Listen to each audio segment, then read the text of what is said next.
Alors bonjour à tous. Bonjour. On a décidé avec Varoujan de vous faire plusieurs vidéos. Au cours des prochaines semaines, on vous donne rendez-vous tous les jeudis pour vous tenir informé de l'actualité Vivadimi. On va commencer cette première vidéo avec un rappel du projet La vie du bon côté que l'association porte depuis plus de 10 ans. Varoujan, est-ce que tu peux nous rappeler ce projet en quelques mots? Effectivement, c'est un projet qui est né il y a 10 ans en arrière. Création d'un pôle handicap, ce qu'on appelait au début un pôle handicap, qui s'appelle désormais La vie du bon côté. Maison partagée pour personnes cérébro-lésées, un centre d'animation et d'activité euh, pour les personnes en situation de handicap et en perte d'autonomie, mais autorisant les valides à accéder. Ça s'appelle de l'inclusion. Et puis un village de vacances et de répit. On est sur ces trois aspects de la création de ce hameau handicap. Merci.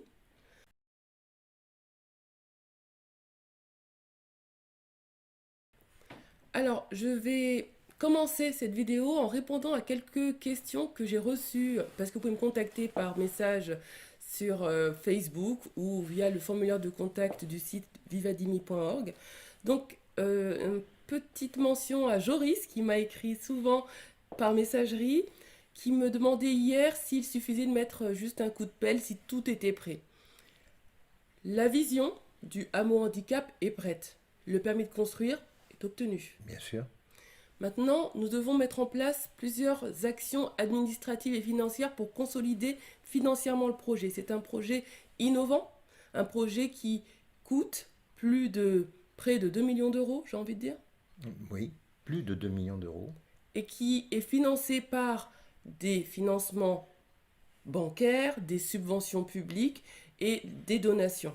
Tout cela requiert beaucoup d'organisation, de structure et la maîtrise parfaite du business plan, j'ai envie de dire. Et c'est vraiment là, sur cette étape-là, qui retient en ce moment toute notre attention. Qu'est-ce que tu pourrais ajouter là-dessus, Varoujan? Rien de plus, tu as tout dit. Je crois qu'on est effectivement sur des basiques qu'on a réussi à créer pendant 10 ans et aujourd'hui on est dans des fonctionnements juridiques et financiers et pour l'essentiel financier, il faut être clair. Ouais. Bon, est-ce que je peux dire qu'on est à la recherche de subventions, qu'on est à la Tu recherche? peux le dire. Je peux le dire. On est à la recherche de subventions. Alors, deux choses.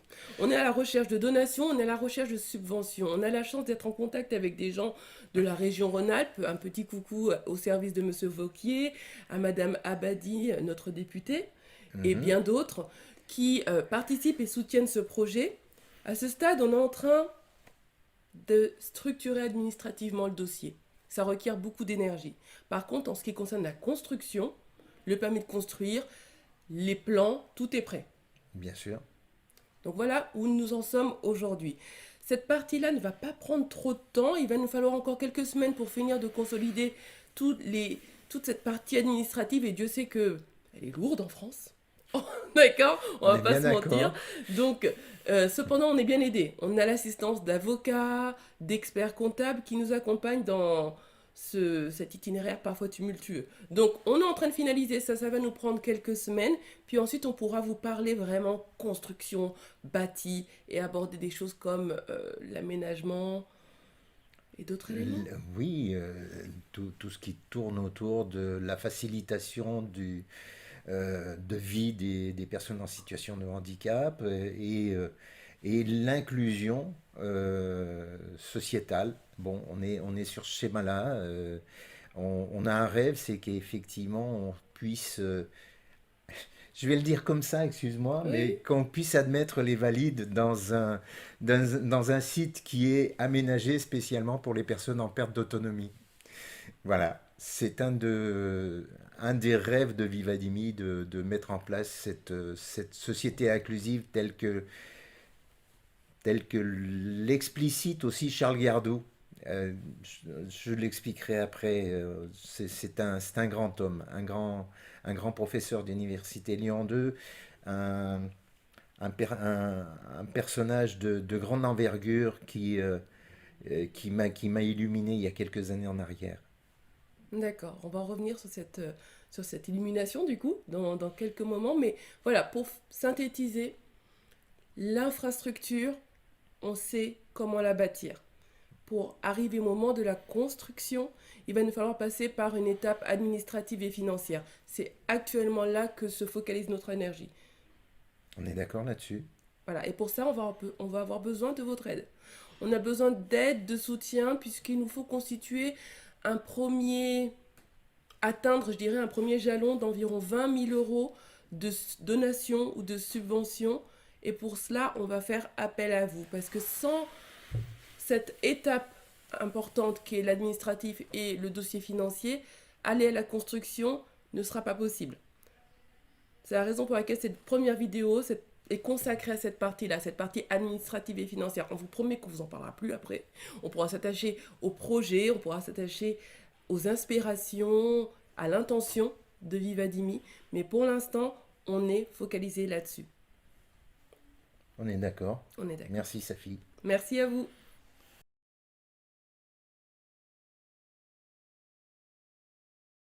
Alors on arrive à la conclusion de la vidéo numéro 1 de notre série Mars-Avril. Et on va finir cet échange avec vous en abordant Monsieur Gardou. Et comment est-ce que tu as eu cette illumination dont tu parlais plus tôt? Bah, c'est tout simple, il avait été invité à l'époque au Conseil général de l'Isère, à Vienne, où il avait fait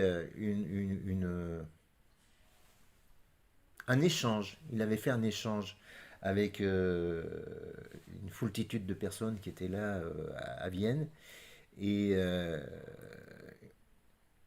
je suis allé le voir à la fin de cet échange pour lui dire, mais je lui dis, vous m'avez illuminé d'ailleurs. Je lui ai dit ça. Euh, il m'a dit, ben, je suis bien content. Bon, c'est par rapport au fait qu'il est en train de, qu'il est en, qu'il dit depuis de nombreuses années qu'il n'y a pas de petites personnes, qu'il n'y a pas de personnes je vais le dire comme ça parce que je ne saurais pas exprimer sa parole à lui. Il n'y a pas de sous-personne, si je puis dire, quand on est handicapé et qu'il faut qu'on trouve le moyen, en France et ailleurs, de, de mettre chacun au même niveau par rapport à ce qu'on pourrait expliciter comme étant une difficulté quand on est handicapé. Voilà. Et bon, moi, ça m'a percuté complètement. Et je suis admiratif de ce garçon. Voilà. Bon, je ne peux pas en dire plus. J'ai lu quasiment tous ses bouquins, dont La société inclusive, où il parle de partage, où il parle d'accompagnement, où il parle d'égalité des chances, etc., etc. Et moi, ça m'impacte beaucoup à ce niveau-là. Voilà. D'accord. Donc l'égalité des chances, l'équité Ouais, et le fait de proactivement faire de cette société une société inclusive exact. et pas accepter l'inéquité qui a Mm, aujourd'hui fait loi. mm. C'est un peu ça. Ok, C'est même beaucoup ça. d'accord. Bon, bah écoutez, on espère que ça vous aura inspiré. On va mettre un lien vers les publications ou les réseaux de ce monsieur pour Mhm. que vous puissiez découvrir peut-être son livre. D'accord? Oui, Ça peut c'est libre. peut-être ses livres. On va vous mettre un lien en commentaire. Et puis, on finit cette vidéo comme toutes les prochaines en remerciant ceux qui, au cours des dernières semaines, ont soutenu activement le projet. Mention spéciale à Patrick qui a fait un don via le système de dons en ligne sur vivadimi.org. Voilà. Merci beaucoup. Merci. À très bientôt. À la semaine prochaine. Au À la revoir. semaine prochaine. Bye.